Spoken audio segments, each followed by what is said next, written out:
it's hard to believe. Դժվար է հավատալ, որ արդեն 8 տարի է անցել այն օրից, երբ ես եկել էի այս համագումարին, խոսելու այն մասին, թե ինչու պետք է իմ ամուսինը նախագահ դառնար։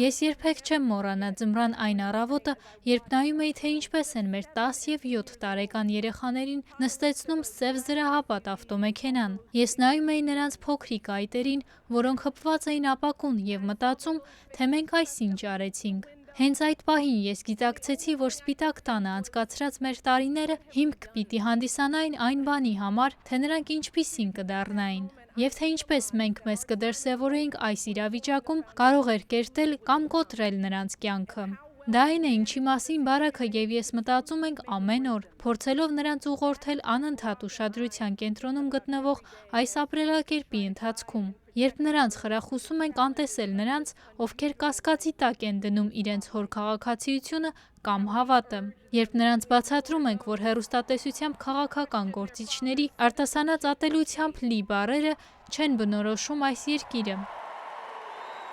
Երբ բացատրում ենք, որ երբ ինչ-որ մեկը դաժանորեն է վարվում, չպետք է իրենց մակարդակին հասնել։ Մեր կարգախոսն է, որ երբ նրանք ցած են իջնում, մենք բարձրանում ենք։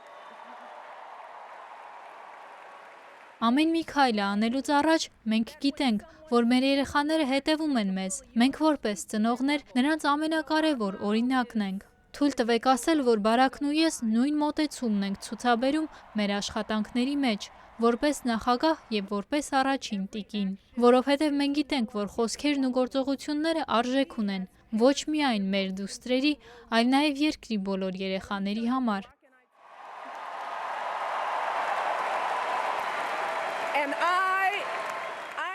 Եվ այսօր այստեղ եմ, քանի որ այս ընտրություններում միայն մեկ մարդ կա, ում ես վստահում եմ այդ պատասխանատվությունը։ Միայն մեկ մարդ, ով իմ կարծիքով որակավորված է ԱՄՆ-ի նախագահի պաշտոնը ստանձնելուն։ Եվ դա Հիլարի Քլինթոնն է, ընկերներ։ Hillary Clinton.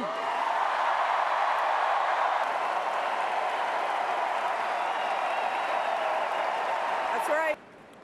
What I admire most about Hillary.